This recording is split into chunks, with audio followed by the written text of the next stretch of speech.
All right. So,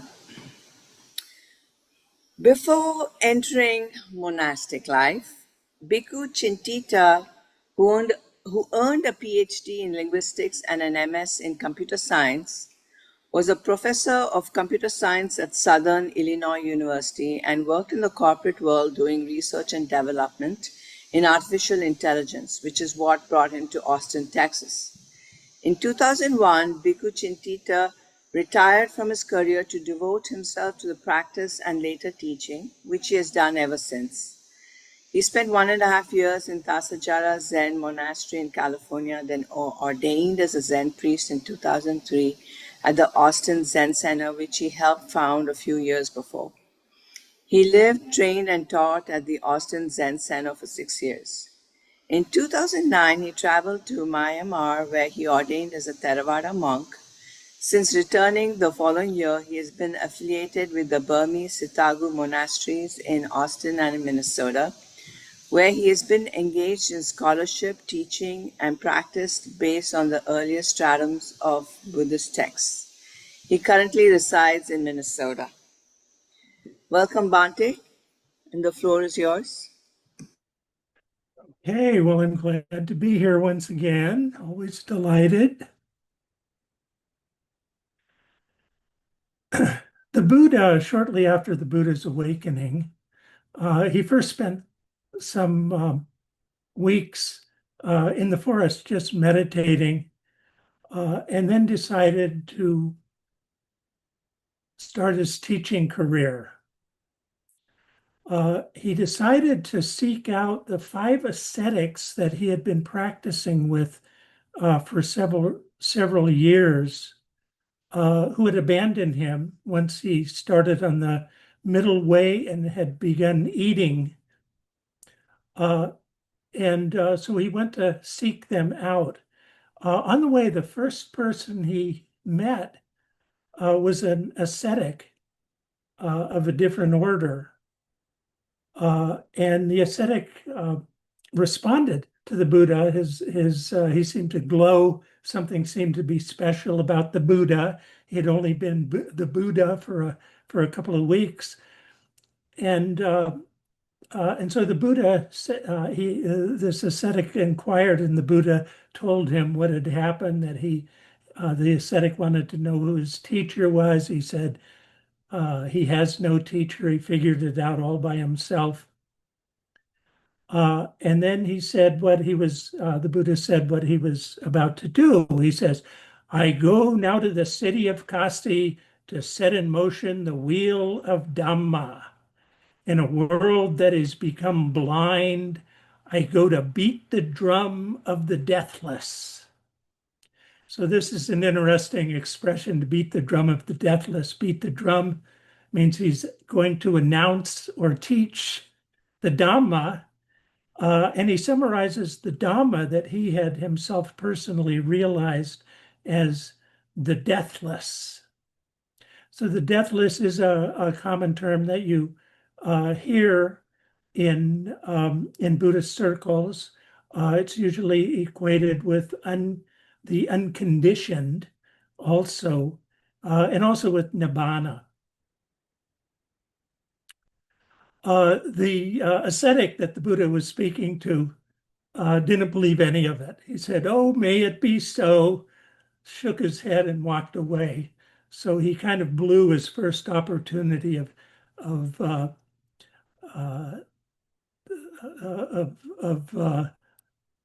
teaching, of beating the drum of the deathless.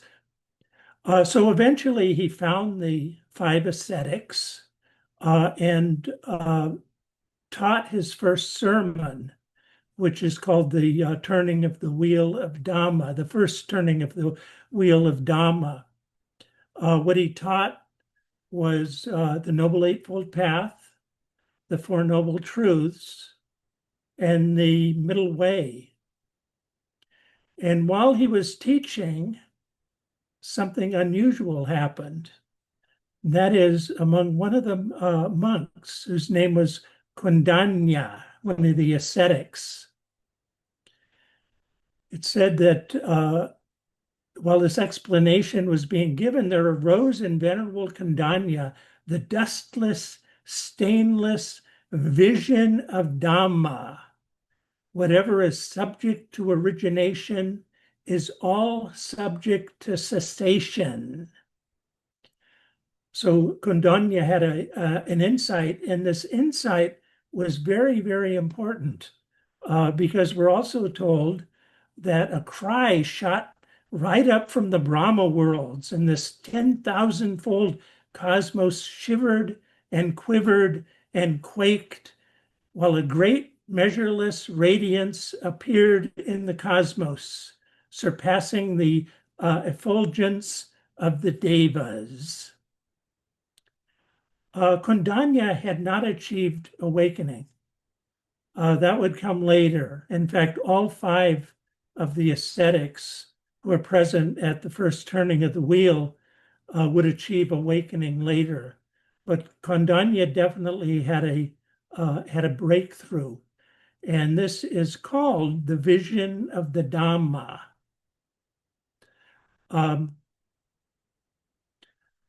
A number of months, probably months later,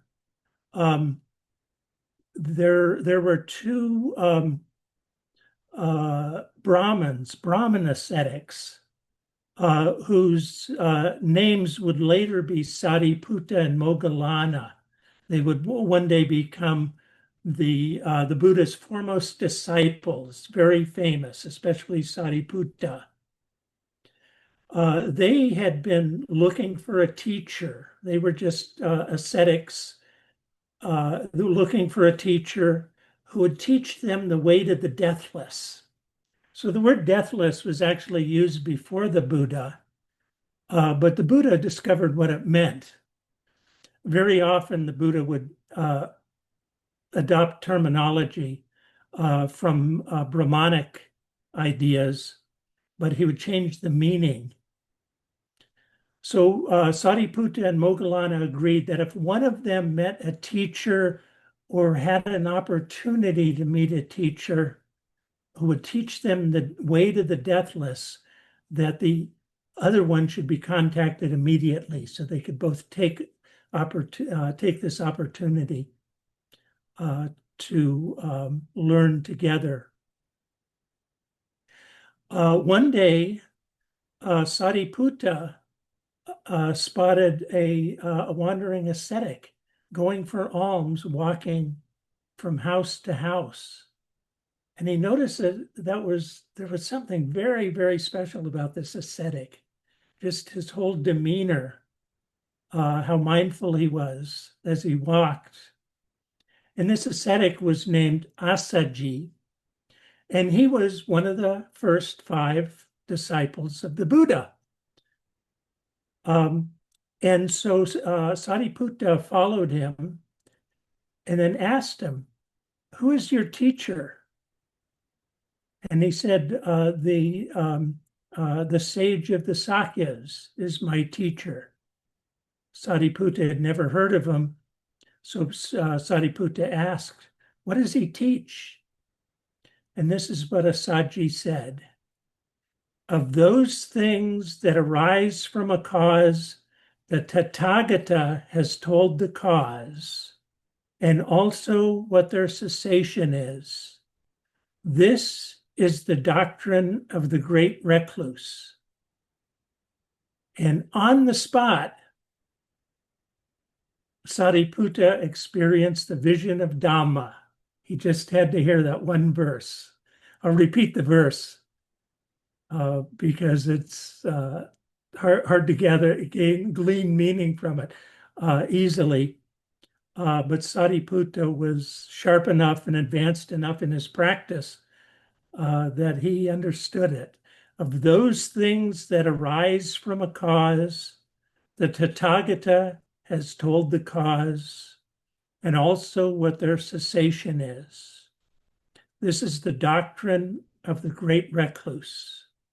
So immediately Sariputta had the vision of Dhamma.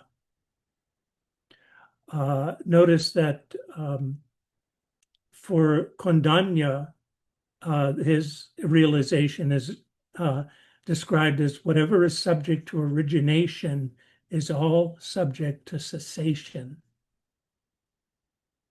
Again, Sariputta was not awakened yet, even in spite of this experience. It was just a glimpse. That's what a vision of Dhamma is. It's a glimpse. Sariputta immediately, as per agreement, went to Moggallana and said, I just met this wonderful ascetic. And so Sariputta repeated to Moggallana what the ascetic had told him. Of those things that arise from a cause, the Tathagata had told the cause, and also what their cessation is. This is the doctrine of the great recluse. And immediately, right on the spot, Moggallana had the same vision of the Dhamma. Vision of the Dhamma, you'll hear it called sometime the eye of Dhamma. The word vision and eye are overlap in the Pali language. Vision really it describes what this experience is, because it is a vision. It is not a permanent state of awareness. You could say that what the Buddha had was the eye of Dhamma, because he always saw the Dhamma in everything after that. Okay, this experience, the vision of Dhamma, is often attributed to the stream enter. Now, the stream enter is a very important concept. I emphasize it quite a bit in my teachings, including my book, Buddhist Life, Buddhist Path. The stream enter can be defined as somebody who has had the vision of Dhamma. The vision of Dhamma, or the stream entry, a stream enter is right at the pivot point between, on my book, Buddhist Life, Buddhist Path, the pivot point between the Buddhist life and the Buddhist path. Stream entry means entering the stream, means entering the path, the Noble Eightfold Path. The stream, in this case, is a synonym for the Noble Eightfold Path. Normally, a stream enter is defined in specific ways that stream enter usually is defined as having two qualities. One is unshaken refuge or faith in the Buddha, the Dhamma, and the Sangha. And the other is ethical in nature. So the second quality of the stream enters is that the stream enter has virtues that are appealing to the noble ones. Untorn, unbroken, unspotted, unsplattered, liberating, praised by the wise, untarnished, leading to composure. So this is generally the qualities of the stream enter. There's no mention in this account of any special insight or vision of Dhamma. In another account, however, they say the stream enter is someone who has lost any view of self-existence. So a view of self-existence would be any kind of view, any kind of conceptual or intellectual view of the self. Like I'm me and I'm going to live forever. It's eternalism. Or I'm me and I'm going to live till the death of the body, then it's all over. So that's annihilationism. There are all kinds of different views you can have of the self. But the stream enter has lost them all. He doesn't believe any of these views anymore. Why not? Because he's had a vision of Dhamma, and he realizes that the Dhamma is simply conditioned. The self is simply conditioned. So the stream enter is somebody who's brought virtue to quite a high level of attainment, even though the vision of Dhamma is actually a wisdom attainment. But it provides the conditions for this wisdom containment. For the Buddha, you have wisdom and virtue or ethics are the two main lines of development for people on the Noble Eightfold Path. But the Buddha describes them as absolutely essential for one another. They're like two hands, they wash one another. So stream entry is considered to be the first level of awakening, first of four level of awakenings. The final level of awakening is full awakening, arahantship. So the vision of Dhamma falls short of that. So what is it? A monk, Narada, in the early discourses, describes it as this. Narada claimed to have been a stream enterer, but not a fully awakened. He said, it's as if there were a well along a road in a desert with neither rope nor water bucket. A man would come along, overcome by heat, oppressed by the heat, exhausted, dehydrated, and thirsty. He would look into the well and would have knowledge of water, but he would not dwell touching it with his body. In the same way, although I have seen properly with right discernment as it actually is present, that the cessation of becoming is nibbana. Still, I am not an arahant whose corruptions are ended.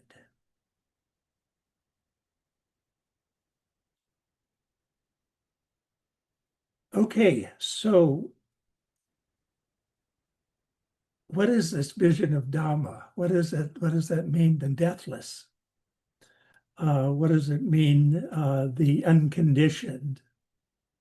And why is understanding conditionality the key to recognizing the deathless or the unconditioned? Okay, so this is a big topic in itself, and I'm not going to give a very convincing account of it here. But let me start by giving you a hint. When you read the Dhamma teachings are often very, very obscure. They shouldn't be. They are reports of real experience and real experience that any of us can have. In fact, I recommend that students take the idea of stream entry very seriously because it is very attainable in this life. Full awakening is attained by the very few in this day and age, although apparently there were hundreds of people during the Buddha's life who realized the Buddha's awakening in their own lives. But they had the best teacher. Today, I think awakening is fairly rare. I think it does exist, full awakening. But I think there's stream enterers all over the place, and you can become one of them if you're not already. There probably are some of you who are stream enterers. So it is something attainable.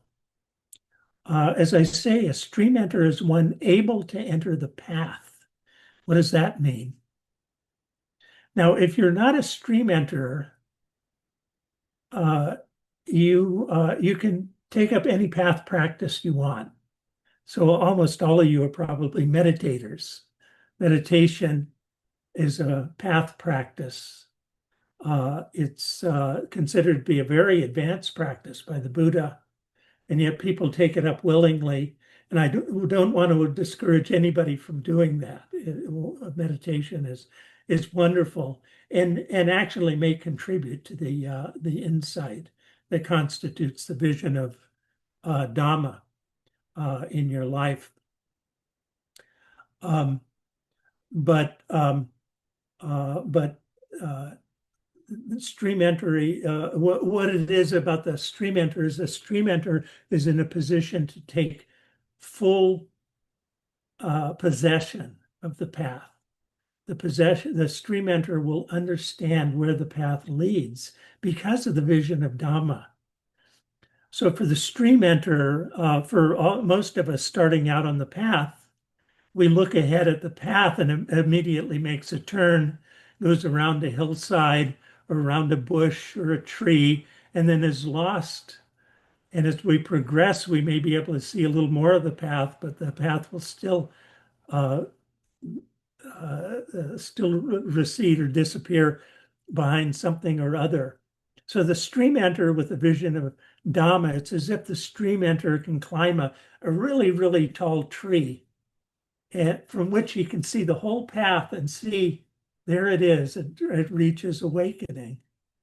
And what is awakening? It is the realization of the deathless, which is what the stream enter has already seen. So if you want to enter the path fully, stream entry might be a good idea. But you have to practice fully and you have to practice ethics primarily in order to become a stream enter and learn the Dhamma. Okay, so what is this idea? So I'm going to give you a hint. When you look at the wisdom teachings, a lot of people don't realize this. So we often talk about knowledge and vision of things as they really are. Most people would think that this is something that a scientist might achieve, be able to look at the world out there and see things as they really are. That's not what the Buddha means. The world for the Buddha is not the world out there. The world of the Buddha is the world of experience. The world of the Buddha is the world as we experience it. And the Buddha makes this very clear in his teachings. At one point, as I like to quote a lot, the Buddha says, in this fathom-long living body, along with its perceptions and thoughts, lies the world, the arising of the world, and the cessation of the world. It's all in you, even though there's no you for it to be in. The Buddha, even more famously, in the first two verses of the Dhammapada, he says, mind precedes all phenomena. Phenomena usually means all experience, anything you experience. So if you experience your dog licking you on the face, the mind precedes that. It's a reminder. Mind is their chief.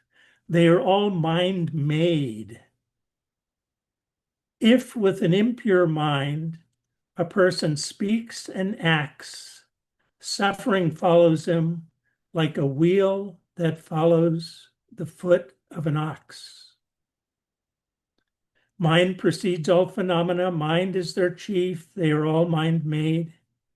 If with a pure mind a person speaks or acts, happiness follows him like his never departing shadow. What's the significance of this? It means that the world is something we make up.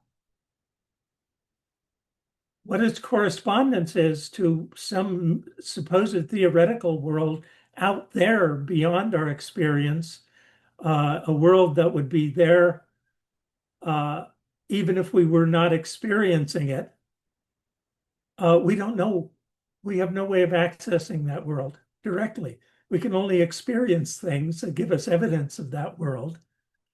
Uh, but the Buddha, because he's so reluctant to speculate about anything, he really has nothing to say about the world out there. For all we know, the world, we may all be living in a matrix. There might be no world that at all resembles what we think is the world. This is important to realize because it means that there's not just one way of experiencing the world. Normally, we think that the world out there is fixed, and our job is to experience it accurately. Since we're making that world up that we think is out there, we're making it up. It means we can experience it in different ways. And this is very important in our practice because our practice aims at experiencing the world in a different way. In fact, experiencing the world as the deathless and as the unconditioned, as nibbana. So there are skillful ways of experiencing the world and unskillful ways of experiencing the world. And through the path, we're actually navigating those. So, what are the wisdom teachings? They're not really about the world out there. And when the Buddha teaches us about conditionality or the unconditioned, he's not saying something about the world out there. He's talking about our experiential world. Now, in our experiential world, we make up things all over the place. So we have start off with a sensation in the eye, basically pixels, shapes, and colors, and just think of all of that we presume from that. We see a world around us. You're all looking at me, presumably. I'm made up. Um, and if we perceive something, say we perceive something as an object, that's something that the mind does. That thing, the mind can also say that this makes an impression on me. I have a feeling about this. I like it or do not like it, or it's a matter of curiosity.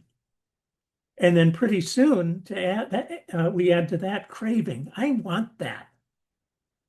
And then once we're craving it, we want to appropriate it. We want to say, this is me or mine. This is part of me or belongs to me. So this is links of conditionality. You have certain conditions, and it's describing the operation of the mind. We can see ourselves doing that. We look up at the sky and we see a bunch of stars, and then we think it's a constellation. We make an object out of it. We look up into the sky and see drops of water, and we turn it into a cloud. We make objects out of things. We look at various phenomena, various experiences that we classify as bodily or mental. We put to those together and we create a me. We create a self out of those things. And just as we can create all of these things, we can stop creating them. We can control the conditions. We don't have to go from feeling to craving. We don't have to go from the stars to the constellation. We don't have to go from the bodily mental phenomena, bodily and mental phenomena to the self. We can stop conditioning. We can stop presuming things. And if we stop at all, we have the unconditioned. The unconditioned is also the deathless. If there's no self there, we can experience the world without a self. We can also experience it with a self. Experiencing it without a self is emptiness. Experiencing the sky without clouds is also emptiness. When we withdraw from the world, when we withdraw from presumption, the world becomes empty of the things that we've presumed that we've added to the world. So there are a lot of things that that are conditioned in our own minds, and we can learn to control the conditions. Dependent co-arising, the 12 links of dependent co-arising, which a lot of you will be familiar with, is actually a wrong way to condition the world. It's the way that leads to endless suffering through samsara. So the idea of dependent co-arising is if we understand those conditions, what conditions what? Feeling conditions, craving conditions, appropriation as me or mine, then we can stop conditioning. We can stop the conditioning. And so this leads to the unconditioned. The Arahant can stop all conditioning altogether, and the world will cease. Okay, so this gets to the heart of the deathless in a nutshell. Okay, any questions?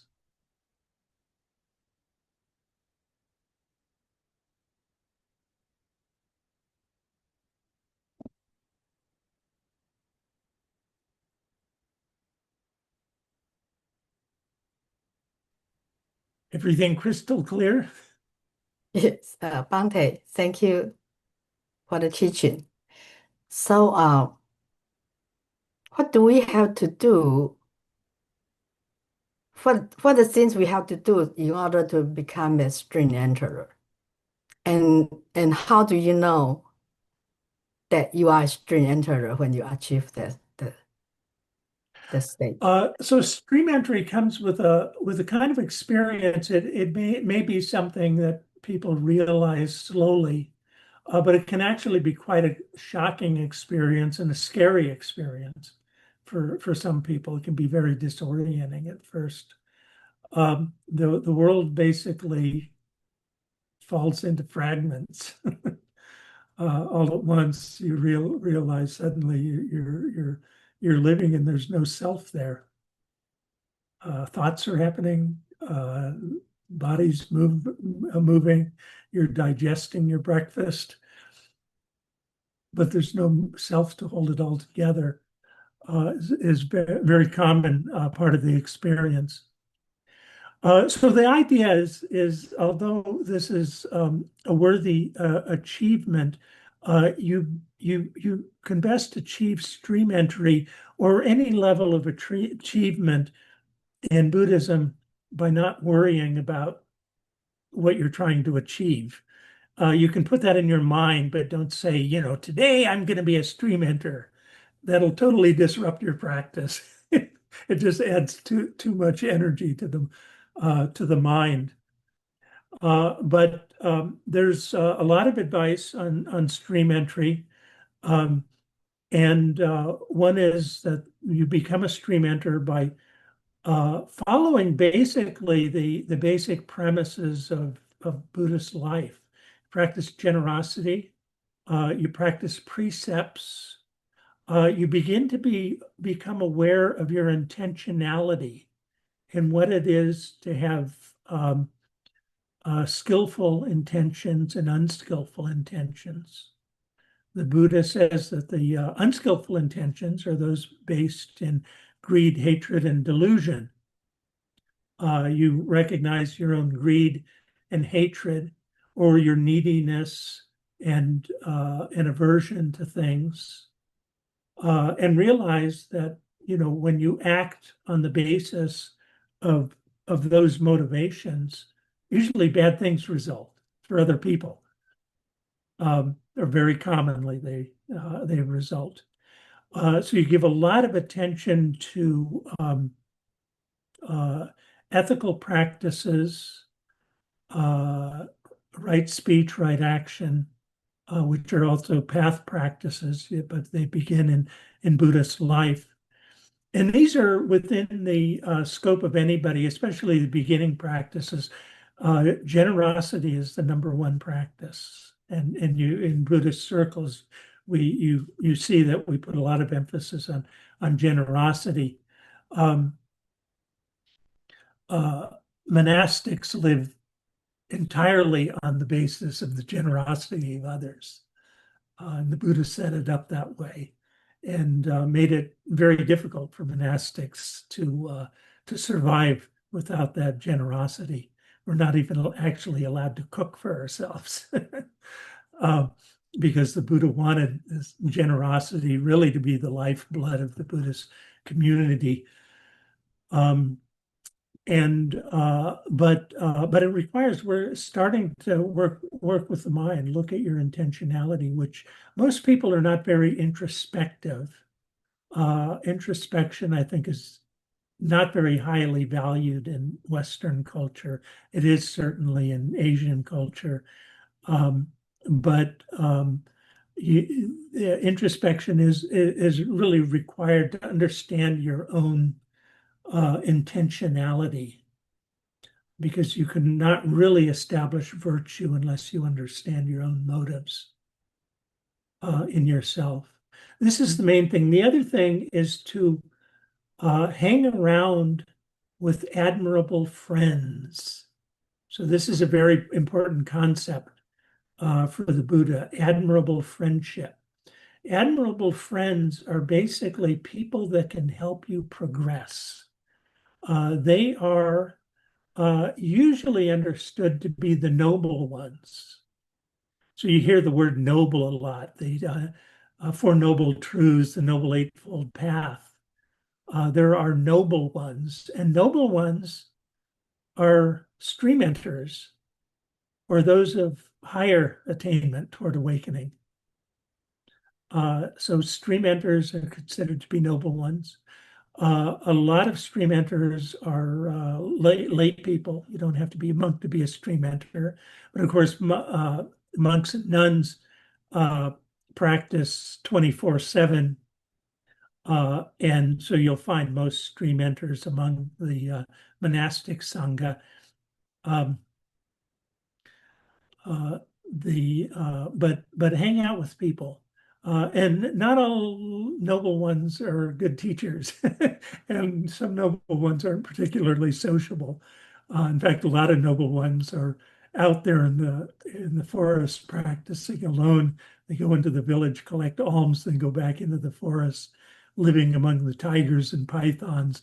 They're the ones most likely to become fully awakened. But you have to really seek them out as teachers. So these are things that you need to bring into your life. They are conditions for stream entry. Yes, thank you. So to And how much? realize non-self basically is to first become selfless in your behavior. Mhm. The self doesn't serve any purpose once your behavior becomes selfless. So it's easy to have this vision of Dhamma. And how much the meditation needed? You know, when you read the early texts, there's never any indication whatever that stream enters have to be meditators. They have to be contemplatives because they have to be able to introspect about their intentionality. But the meditation practices are considered advanced because they are later along the path. They are absolutely necessary for full awakening. But I think meditation practices are probably very helpful. So I would highly recommend practices. In fact, the guided meditation you had before I began speaking seemed to be very helpful along those lines. In fact, I think it even mentions the deathless. as I heard. So, Um, so do you think, Bante, you think we have many string enterers in the nowadays in the modern world? Oh, doubtlessly there are, but probably a small percentage of practitioners. So most Buddhists are not very strong practitioners. They're basically most Christians are Sunday morning Christians. Some people can become very devout Christians, and they are the ones who will be most influenced and experience the fulfillment that comes with a faith tradition. Um, and it's the same with Buddhists. A lot of Buddhists are very casual. A lot of Western Buddhists are very serious. They focus on meditation, and I think it's very important to remind people that meditation's not very useful, except in combination with ethics, Buddhist ethics. And Buddhism is primarily, I think, a path to virtue, absolute virtue in your life. AT&T underground cable. Yeah, underground, but it's always Ethernet.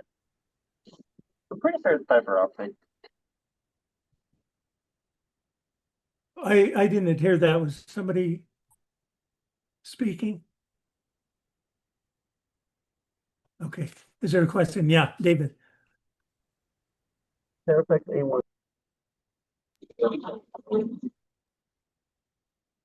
Is that okay? Let's see. Is somebody's microphone on? It looks like everybody's off except for David. David. Thank you very much, Bhante Cintita. It's really good to see you and to hear your teaching. A couple of comments and one question. You hear me okay? Yes, I hear you. Yeah, I don't know. My screen went blank. One comment was Judy has a very good question. I've always wondered and questioned myself to some other speaker like Rahula saying, how does the mind know when I'm at a certain stage of my meditation, the concentration level? I think that's a personal question, I believe. See what you can add. That we all want to know. How do we know it and how long does it take? So secondly is Buddhism basically teaches, in my opinion, two big things is relinquishing and renunciation and practicing compassion and loving kindness. But that seemed to me like, do you think it's easier to live a monastic life than a non-monastic life? Because we have so many attachments conducting our daily life. Yeah. Specifically, I can tell you from my experience, how do I love my partner without attachment? How do I manage my financial without attachment? How do I enjoy my food without attachment? It's like a daily mindfulness. Yeah. Thank you. So people practice at different levels. Usually monastics kind of go off the deep end of practice. They really take the ultimate goal very seriously. Each of us has to make a decision about what level we would like to practice with.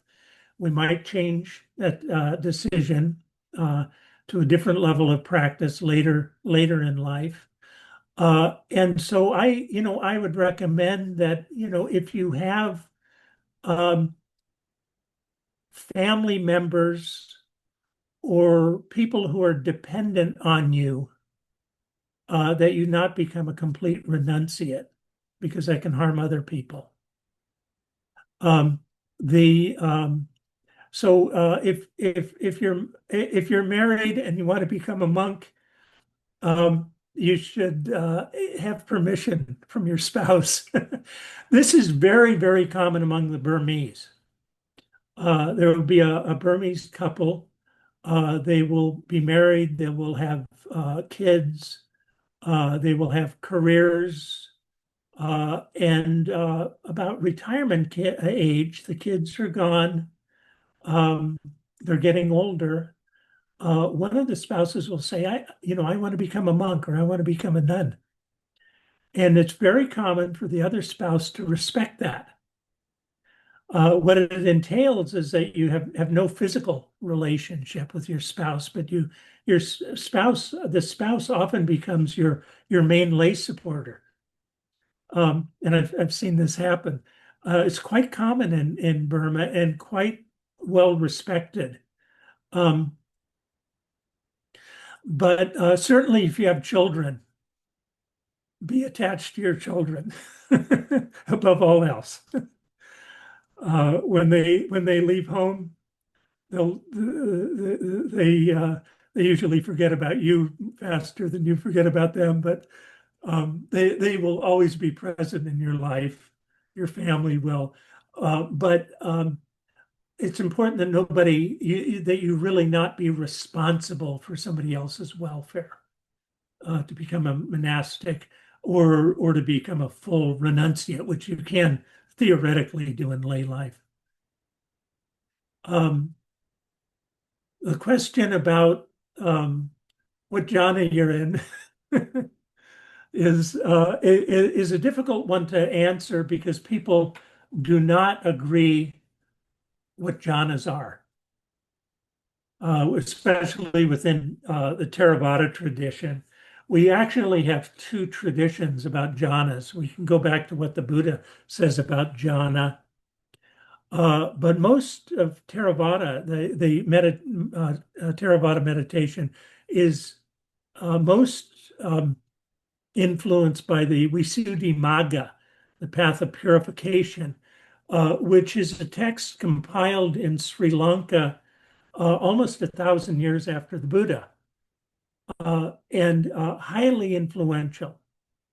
And if you read about what that text says about jhana and what the Buddha says about jhana in the early discourses, they're really two different things. And people argue about it because they say, well, Visuddhimagga is the correct interpretation of what the Buddha taught. And so we actually talk, people become very, very attached to their own personal meditation practice or whatever practice that they are involved in. So serious practitioners have to be careful about this. So Goenka practitioners are very attached to Goenka. And Mahasi Sayadaw practitioners are very attached to the Mahasi method. And, beyond that, the Soto Zen practitioners are very attached to Shikantaza to the extent that they will argue endlessly that theirs is the correct interpretation of the Buddha. So you have to be careful. Anyway, so you're entering kind of a thorny area. And it's a little bit surprising to me that people are so vehement. I think that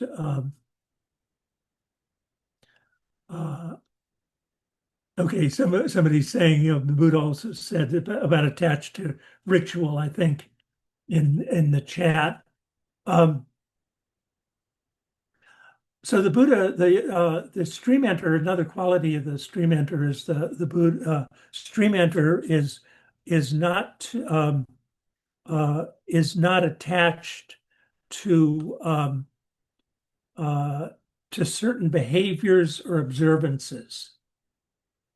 People say not to rites and rituals. That's not what it means. It's more broad than that. Observances. Meditation, your own meditation technique is an observance. Don't be attached to your meditation technique. But as a scholar, I can, and many other scholars point out, they look at it, they're two incommensurable forms of meditation. that are taught. Both are valuable, and both work within their own system. But so anyway, once you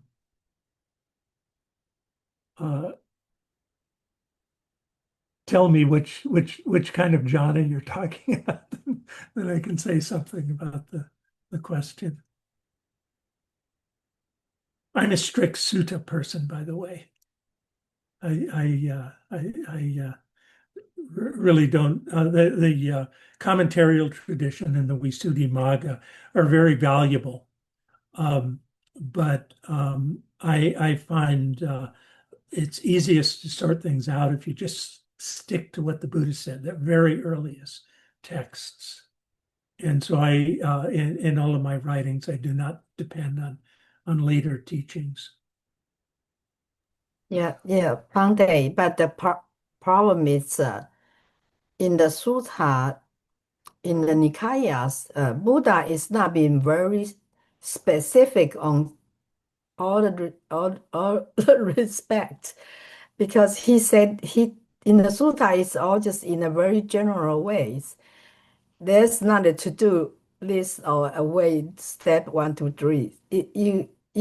It's very hard to just from reading the Nikaya to answer all your questions and know exactly what is the right way, what's the wrong way. I think that's why the Visuddhimagga came along, because they try to provide That's right, more because details. Yeah. the one of the problems is that the Buddha's teachings are very, very subtle and very, very sophisticated. They're very detailed. And it's hard to retain the integrity of those teachings over time. This is one of the functions of the Sangha, the Buddha, the monastic Sangha. The Buddha basically made it their mission to retain the integrity of these teachings and to propagate them, to make them available for others. And so there are a lot of things that are quite obscure in the early teachings. What I find is that often it's the case, quite often, that you read the suttas and then you read the interpretation of the Visuddhimagga and the commentaries. Commentaries are basically a number of texts like the Visuddhimagga that were compiled during about the same period in Sri Lanka. Often you read the commentaries and you say, that cannot be right. They're very fallible. And you find that for people who are very, very well versed in the commentaries, like Bhikkhu Bodhi. If you read his translations, he's always his translations of the suttas. He has all of these endnotes where he's always referring to what the commentaries say. And about half the time, it seems, he will say, the commentaries say this and this, but that can't be right for this and this reason. So the commentaries are usually right, but there are some serious discrepancies, I think. Modern scholarship is able to approach some of these things because modern scholarship can attain kind of a wider perspective than would have been available in Sri Lanka. One thing in modern scholarship, we have perfect access to all of the Pali discourses, all of the Pali texts, whereas at the earlier in history, it would be, you were very lucky if you had resource to one Nikaya. You'd have to search. You didn't have books circulating around. You didn't have lending libraries, much less the internet, to be able to look at the widest variety of texts. You can also have a variety of texts that certainly influenced the Buddha or that were part of the Buddhist intellectual culture, such as the early Upanishads. Um, and then you can use those as sources that would have influenced the Buddha's thinking that can sometimes give insight. Interpretation is very, very difficult. However, the the bulk of what we understand is a set of teachings. People have a very good idea of what most of the Dhamma is and what the essential Dhamma is, not only within the Theravada tradition, but across all Buddhist traditions. You can actually say, what Theravada monks like me practice and what the Dalai Lama practices are not that far apart. So the understanding is remarkably well preserved, given its historic date and its sophistication.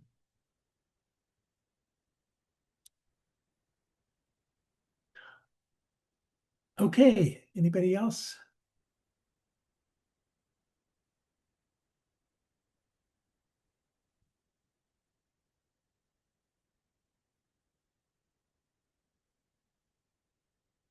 Oh, okay. Do you want to, shall we bow out? David, do you have one more question? Oh, yeah, David. Bhante, can you just help explain a little bit more about what I think Judy questioned and most of us have questioned, and I had the question for a long time. Because, we go to college to get that degree. Is that if we Yeah. put into meditation, we want to question ourselves, what are we trying to achieve or attain? I think that itself can become a problem. This this this this this consciousness driving my mind is eight vicissitudes start with gain or loss. So even in meditation, it sounds like we're trying to gain something, and that desire is preventing us because it gets frustrated when you don't get it. So maybe aspiration is a better word. Thank you. Oh, aspiration is a better word. So this is a big problem. We set goals for ourselves, and then as long as the goal is there and we're striving toward the goal, we suffer. Striving toward the goal is craving. This is why we don't get attached to observances. But we do. The Buddha sets goals, and the goal is often important for inspiration, or possibly to kind of guide you, help guide your practice. But your practice should just be a daily thing. This is how I practice. This is how I spend my day, uh, and that's it. So if you're sitting, meditating, saying, "Oh my, I got to attain awakening." If you have any goal during meditation, like, "Oh, this meditation has to be as good as my last one was," you're going to get nowhere. It's going to be so frustrating. So you can people set goals and they make themselves miserable trying to achieve those goals. Very common one is going on a diet. You want to be slimmer. And so you go on a diet. People make themselves miserable going on a diet. And then they achieve the goal and they realize that their striving is not over because they have to stay slim. They have to stay on the diet. And but the alternative is to develop a lifestyle. It requires some discipline, but this is a healthy lifestyle for somebody of my body type, and that I should get this much exercise. These exercises are healthy. I should eat this kind of food. I should not eat too much food. And then don't worry about losing weight. Just follow that lifestyle advice. It's a healthy lifestyle, and you'll probably lose weight much faster, and without any striving. Every day some days you might go off the wagon and eat too much, have just cannot resist that cheesecake, and then you at the end of the day say, I did not live the way that I had vowed to live today. Tomorrow I'll do better. And that's it. So there's a little stress maybe about that. All right. Thank you, Bante. We can end for today. Everybody, please rise. Let's pay homage to the triple gem. Namo Buddha, Namo Dhamma, Namo Sangha. And one bow to our speaker today, Bhante Cintita. Thank you, Bhante. Thank you, everybody. Thank you, You're very Bande. welcome. Thank you, Bande. Thank you. Thanks for Okay. your insight and wisdom. Thank you.